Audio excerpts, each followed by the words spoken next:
What's going on, guys? Today we are taking a look at FansProject WB004 Revolver Core. Overall, I have to admit I am impressed and disappointed both at the same time with him. He is a very fantastic looking figure.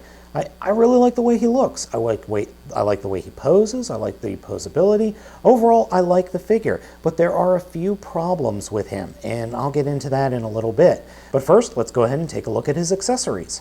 The 4 guns do combine, but only 3 of them combine into one big gun, or you could combine the 2 like-minded guns with the 2 not like-minded guns to form different types of weaponry.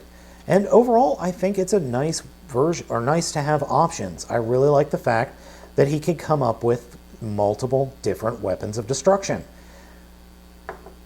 So that's the 2 different guns, and then this is going to be 3. Like that. So I really do like that. I really like that. I think, as I said, I think it's a really nifty idea, and I'm glad they included it. The figure's head sculpt is quite nice, and dare I say, a little bit evil looking. It kind of looks more like a generic evil Decepticon than a heroic guy, but it's still very cool and very accurate to the original figure. This guy is very poseable, but that's where my problem comes in. Most of the joints on my figure are extremely loose. You've got poseability here at the feet, and they also do side to side.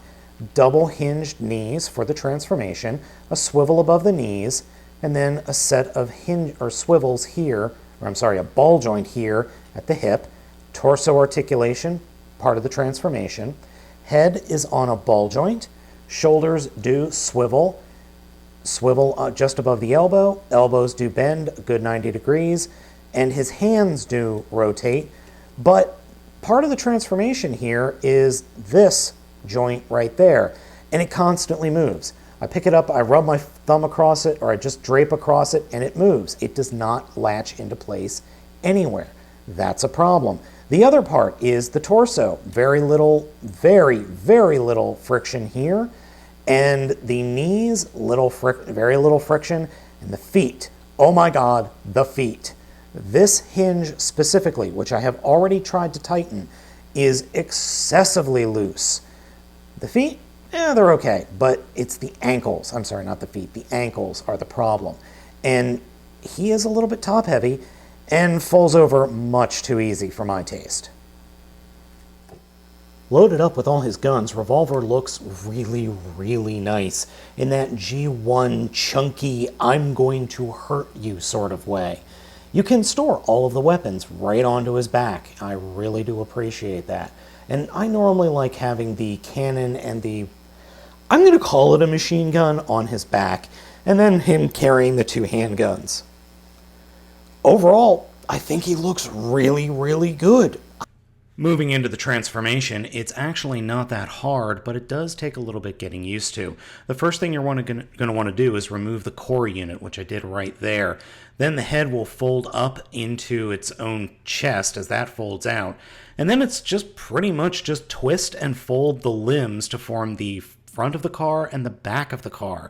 So I've sped up the video to twice the speed that I did the actual recording at, because quite frankly, while parts of the transformation are interesting, some of the parts are just downright annoying, like this bit with the elbow. You have to twist the arm around 90 degrees, fold it up into the shoulder itself, and then flip up the wheels, and the way the directions show it doesn't really do a good job of really showing you how to do the transformation. You feel like you're going to break something, but the plastic on this figure is actually really top quality, so you're not going to break him at all. You'd really have to put some force in order to break this guy.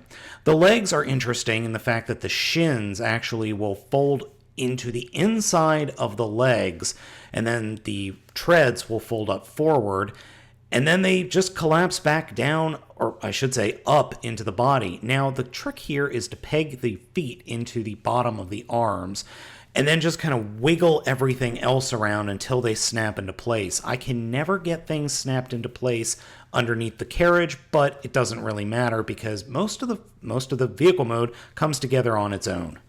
The core transforms a little bit differently than the original core, steel core, did. folding down the sides to flip out the legs, and then butterflying him open, and then reach behind, flip up the head, and turn it around. And then you've got yourself a little army dude.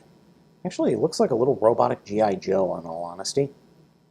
Next, we're going to take the handguns and actually combine them via the backs of the guns, like that. And these will form bumpers for the vehicle mode. I'm not even kidding.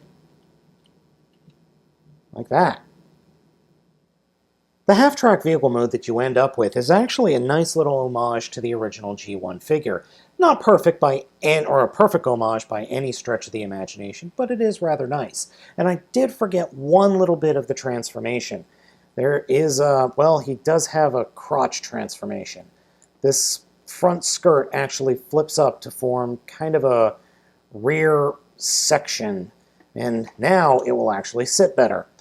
So overall, it's a nice little figure, or a nice figure for a G1 third-party Roadbuster homage.